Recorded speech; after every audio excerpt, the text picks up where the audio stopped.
Fala pessoal, sejam bem-vindos a mais um vídeo.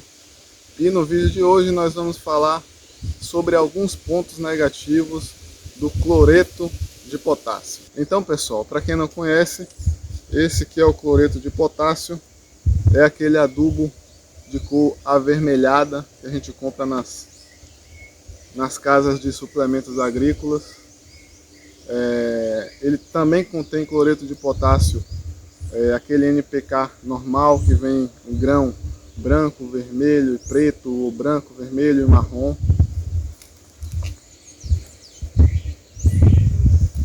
E para começar, eu queria perguntar para vocês quantas gramas de adubação NPK ou de cloreto de potássio vocês estão acostumados a jogar por planta em sua propriedade.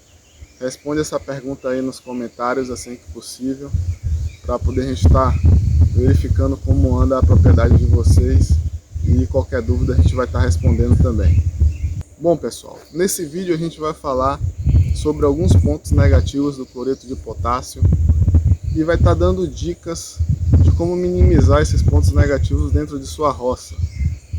Então, antes de começar, eu queria deixar claro que esse vídeo não é para falar mal ou não indicar cloreto de potássio para a roça de vocês.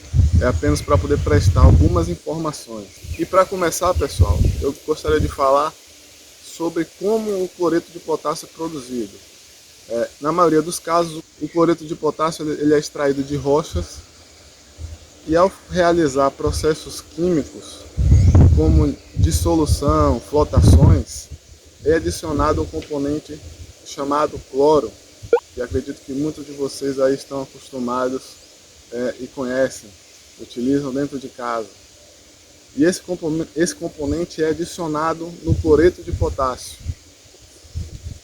Então, ao fazer a adubação na roça, o produtor, ao fazer a adubação na roça, além do cloreto de potássio, que é muito importante para as plantas, o produtor também vai estar jogando cloro em seu solo. E quando a gente joga cloro no solo, existem algumas espécies de plantas que suportam mais esse teor de cloro alto, outras não gostam muito. E saindo dessa questão das plantas e partindo para o solo e para os micro-organismos, não precisa dizer que o cloro vai matar diversos micro-organismos que tem no solo, vai salinizar a área. Então o produtor ele joga calcário para neutralizar a área, para alterar o pH do solo, elevar o pH do solo, e ao jogar o cloreto de potássio, ele vai estar acidificando o solo. Então preste atenção pessoal, talvez alguns de vocês não saibam disso. Você joga o calcário para neutralizar o solo, deixar o solo mais básico, menos ácido, e ao jogar o cloreto de potássio você vai estar acidificando o seu solo. Então você gasta o dinheiro com o calcário para neutralizar, e logo em seguida você joga o cloreto de potássio que vai acidificar o seu solo. Mas calma pessoal, não estou querendo dizer para vocês não utilizarem o cloreto de potássio. Eu apenas estou trazendo a informação para vocês aqui, porque vocês devem utilizar a adubação de forma correta. Então, como utilizar a adubação de forma correta? Em primeiro lugar, você precisa saber quanto de cloreto de potássio vocês vão precisar naquela área. Na área que vocês querem fazer a adubação de cloreto de potássio. Então é necessário vocês terem uma análise de solo, fazerem uma análise de solo, ou estar sendo acompanhados por algum agrônomo.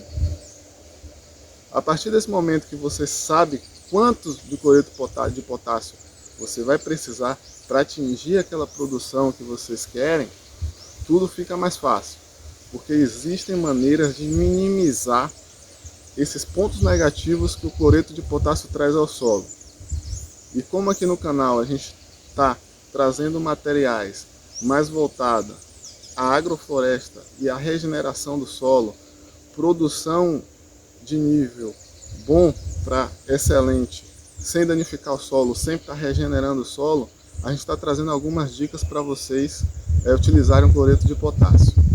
Então a dica número 1 é a seguinte: saibam quanto de cloreto de potássio vocês vão precisar colocar na área, para vocês não jogarem cloreto de potássio a mais, ou seja, não excederem a quantidade de cloreto de potássio que vocês precisam para a sua produção. A segunda dica é: utilizem materiais orgânicos, como a casca de coco e a casca de cacau.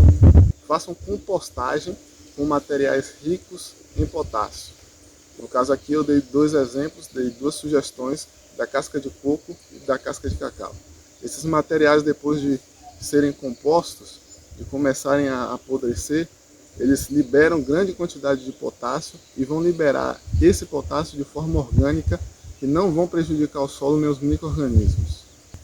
A terceira dica é: parcelem o cloreto de potássio que vocês vão utilizar. Se vocês vão precisar utilizar 500 gramas de cloreto de potássio durante o ano, vocês vão parcelar em 3 vezes esse cloreto de potássio, vai dar mais ou menos 150 gramas, e vão jogar em cada planta sempre que chover, ou seja, joguem a adubação quando chover. Dessa forma vocês vão perder menos adubo, vai efetuar o parcelamento, a planta vai absorver muito melhor e vai impactar menos o lugar que vocês vão jogar o cloreto de potássio. A quarta dica, pessoal, é utilizar os adubos orgânicos, né? A depender do projeto que vocês têm em mente, a depender do projeto que vocês querem, vocês podem dividir uma quantidade em cloreto de potássio e uma quantidade com adubação orgânica, por exemplo, cama de ave, né? Então você vai ter o potássio e vai ter todos os nutrientes na cama de ave, você vai diminuir o cloreto e vai diminuir todos os outros nutrientes, né, que você vai estar jogando quando você colocar a cama de ave. Então você vai jogar menos o cloreto de potássio químico e vai jogar também a quantidade orgânica, e com isso vai diminuir a quantidade de cloreto de potássio químico que você vai estar utilizando. Por fim, pessoal, se você vai utilizar o cloreto de potássio, não custa lembrar que é uma maneira de minimizar os danos que vocês vão causar ao seu solo jogando o cloreto de potássio naquela região, é simplesmente jogando mais matéria seca naquela região.